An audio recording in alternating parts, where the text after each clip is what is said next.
The year is 1968.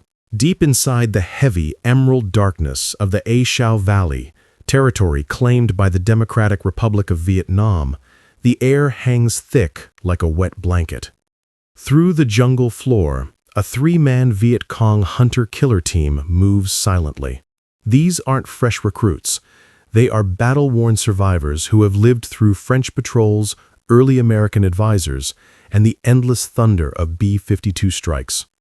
They know the jungle more intimately than their own homes, slipping through its shadows with the quiet confidence of predators.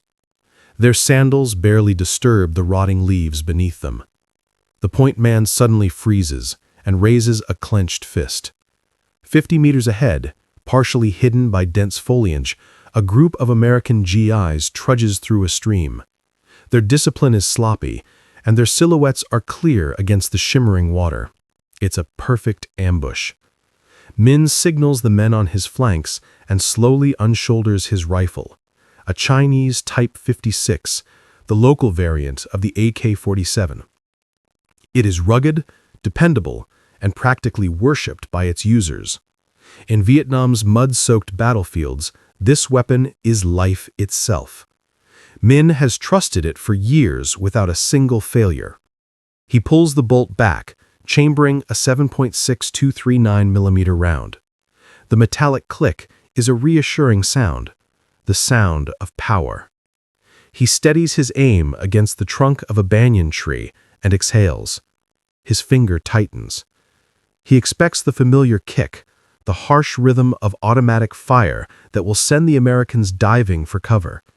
Instead, there is a blinding burst of white-hot violence directly in front of him.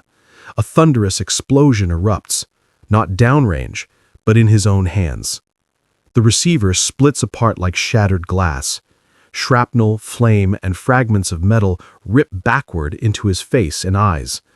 The barrel bursts open like a peeled fruit.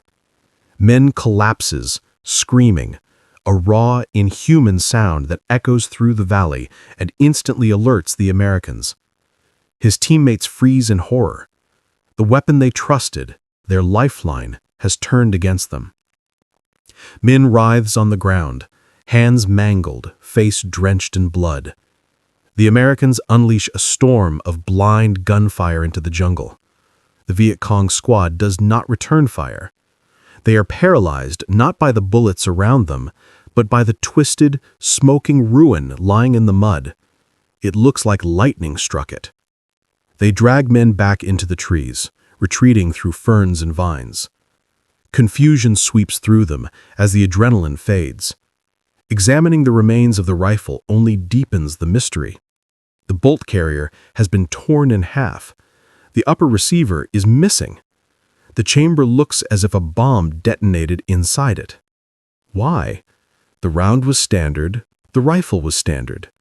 They had fired thousands like it. And yet similar stories are spreading. In Cambodia and in the tunnels of Cu Chi, identical accidents are being whispered about. A mortar round explodes the moment it drops into the tube. A machine gun breaches backward, killing its operator. Panic spreads like an invisible infection. Soldiers begin to eye their ammunition crates with suspicion. Tools of victory suddenly look like traps. The North Vietnamese command is alarmed. Morale is built on trust. Trust in leaders, trust in the cause, but most of all trust in one's weapon. When a soldier fears his rifle more than the enemy, the army cannot function. Early reports are dismissed. Poor maintenance, clogged barrels, user mistakes. But the iconic Kalashnikov family is famous for surviving mud, sand, and swamp. The idea that it would suddenly explode is unthinkable, and yet it keeps happening. In a dim depot near the Ho Chi Minh Trail, a logistics officer named Tron studies the fragments of destroyed weapons. The steel is peeled outward, evidence of extreme overpressure. He estimates that the chamber would have needed double or triple the normal force to produce such damage, equivalent to a small dynamite charge. He inspects cartridges from a nearby crate. They appear perfect, bright copper jackets, properly seeded primers, accurate head stamps. There is no visible way to tell a safe round from a deadly one. And that is the true terror. If every gun exploded, the troops would simply stop fighting. But randomness is far worse. A soldier may fire 500 rounds without issue. Then the 501st takes his hand off. It's Russian roulette with an automatic weapon.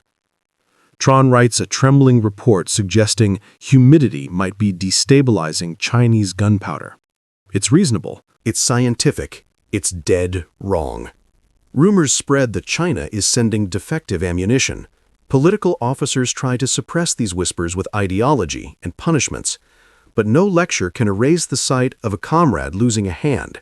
Fear becomes physical. Frontline units fire less. Troops hesitate before pulling triggers. American Marines exploit every hesitation. A technical unit arrives to investigate. They fire thousands of rounds from random crates. Nothing happens. Everything works flawlessly. Then, as they prepare to leave, a soldier fires one last clearing burst. The weapon explodes. The investigators witness it firsthand. The impossible is now undeniable. The phantom is hidden in their supply chain, invisible, unpredictable, and everywhere.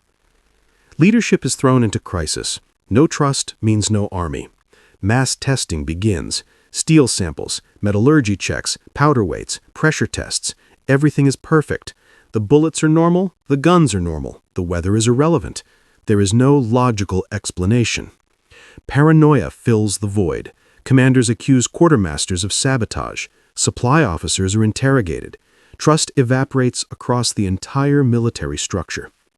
Even stranger rumors emerge among frontline soldiers. Ghost bullets, cursed ammunition, American magic rays. The psychological damage is catastrophic. A soldier who believes his rifle is cursed will not fire it confidently. Some barely fire at all. China is angered by the accusations of faulty ammunition. Diplomatic friction grows. Vietnam cannot blame its main supplier, but cannot reassure its troops either. Desperate quality control orders go out, but a sabotaged round looks identical to a safe one. No soldier can possibly detect it. Then, in early 1969, disaster strikes a mortar crew during a demonstration for high-ranking officers. A mortar shell detonates inside the tube, annihilating the crew and burying the base plate deep into the earth. The investigation reaches its breaking point. The only recommendation left is unthinkable. Destroy millions of rounds of ammunition. In the middle of a war, the NVA must bury or burn its own bullets. It becomes clear the investigation has failed, not because of incompetence, but because the flaw they sought was not an accident. It was intentional. While Hanoi chases ghosts, thousands of kilometers away, in a climate-controlled lab in Okinawa, Japan, a small group of CIA ordnance specialists and SOG technicians listen to intercepted reports and quietly smile. No spirits, no curses, no impossible physics. Just Project Eldest Son. A covert operation designed with one brilliant idea. You don't need to destroy an army's ammunition supply. You only need to destroy its faith in that supply. The communist bloc depended on huge factories producing millions of identical, interchangeable parts. A 7.62mm cartridge made in Beijing in 1965 looked nearly indistinguishable from one stamped in Moscow in 1959. Under normal circumstances, this uniformity was a logistical advantage, but that same consistency was about to become a fatal weakness. The operation started with a simple idea: steal the enemy's ammunition. American SOG reconnaissance teams operating in the deep wilderness of Laos and Cambodia would locate hidden NVA supply caches. Instead of destroying the stockpiles immediately, they would extract crates of 7.62mm rifle rounds, 12.7mm heavy machine gun ammunition, and 82mm mortar shells with surgical precision. These captured crates were flown to the secret American laboratories on Okinawa. There, the technicians worked with the delicacy of watchmakers. They wore white cotton gloves so they wouldn't leave fingerprints. They designed custom tools that allowed them to remove bullets from their cases without leaving even the faintest scratch on the copper jacket. Once the bullet was extracted, the normal smokeless powder designed to burn progressively and generate smooth gas pressure was poured out. Then came the replacement. The labs filled the cartridges with a high explosive compound, often PETN or a similar detonator-grade material. This substitute looked almost identical to Chinese gunpowder, dark, granular, and harmless to the naked eye. But chemically, it was completely different. Instead of burning, it detonated. Under normal circumstances, a firing pin ignites a primer, which then ignites the powder, creating around 45,000 psi of controlled pressure. A sabotaged eldest son round generated more than 200,000 psi instantly. No rifle in the world, not even the famously rugged Kalashnikov, could contain that force. The weapon essentially became a fragmentation grenade held inches from the shooter's face. After loading the explosive into the casing, technicians meticulously reseated the bullet. Their attention to detail bordered on obsession. If the original Chinese bullet had a ring of red lacquer around the neck, they replicated that same shade. If the brass was dull from jungle humidity, they artificially matched the tarnish. Every round looked authentic. But the true genius of Project Eldest Son was not the chemistry, it was the mathematics. If every round in a crate had been sabotaged, the NVA would have detected the tampering immediately and discarded the entire shipment. Instead, the Americans created a pattern of extreme rarity. Out of 1,000 rounds, only 1 or 2 were replaced. This ensured that the dangerous cartridges were spread across multiple units and locations. 10 different squads might unknowingly share ammunition from the same crate, each carrying a potential bomb in their magazine. The other 99% of rounds fired normally, exactly the randomness required to destroy trust.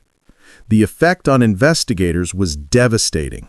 They could test hundreds of cartridges without incident, only for the next one to explode in their hands. Once the rounds were ready, SOG teams had to return them to enemy territory. This was the most dangerous phase.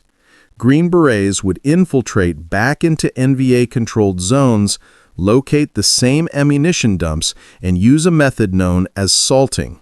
They opened a crate, removed some legitimate rounds, inserted the modified ones, resealed the lead, rubbed dirt on it to hide the disturbance, and slipped away unseen.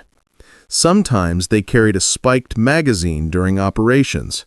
If they were forced to retreat during a firefight, they would accidentally drop it on the trail, knowing an NVA soldier would likely pick it up and use it later. To protect the secrecy of the program, the CIA also launched a psychological component. If the NVA learned it was sabotage, the shock would vanish and be replaced with rage.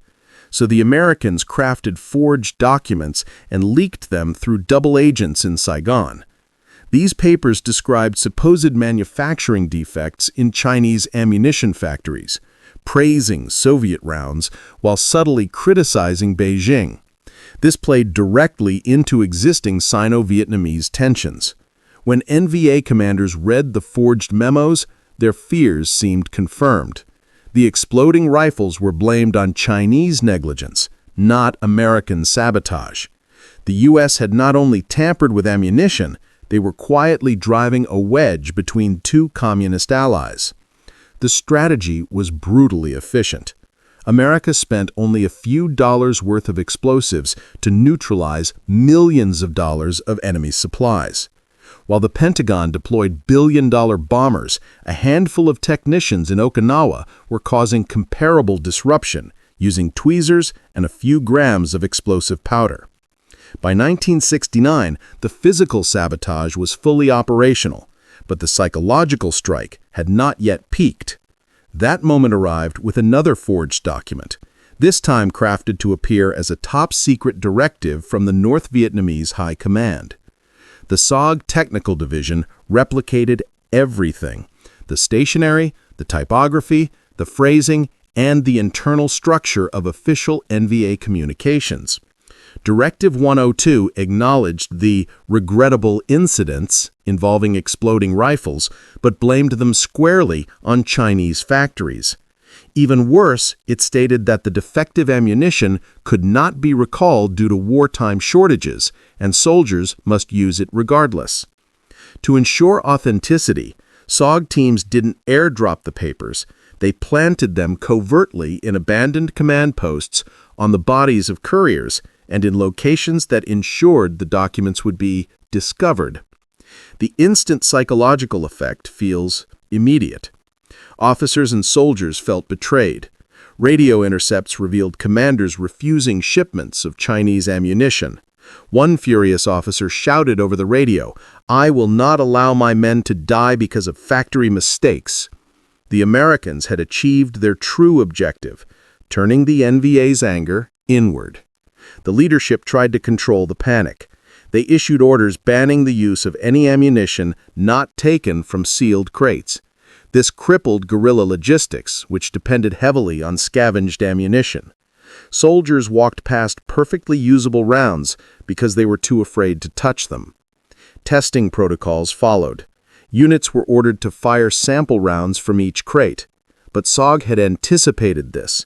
They specifically targeted loose piles and test batches. In one case, a Viet Cong armorer fired 9 test rounds without issue. The 10th round exploded, maiming him. His commander ordered the destruction of all 10,000 rounds in that shipment. A single sabotaged cartridge costing only a few dollars had eliminated an entire stockpile. The paranoia escalated into international tension. The Vietnamese accused China of shipping dangerous equipment. China, confident in the quality of its factories, accused Vietnam of incompetence. The alliance fractured, driven entirely by a phantom threat planted thousands of miles away. Desperate, the NVA tried switching exclusively to Soviet ammunition, but SOG had anticipated that as well. They had already begun sabotaging rounds with Soviet head stamps. When the supposedly safe Soviet ammunition also started exploding, despair spread across the front lines. Soldiers began tying strings to mortar triggers so they could fire from a distance, terrified that the tube would detonate. Rate of fire dropped.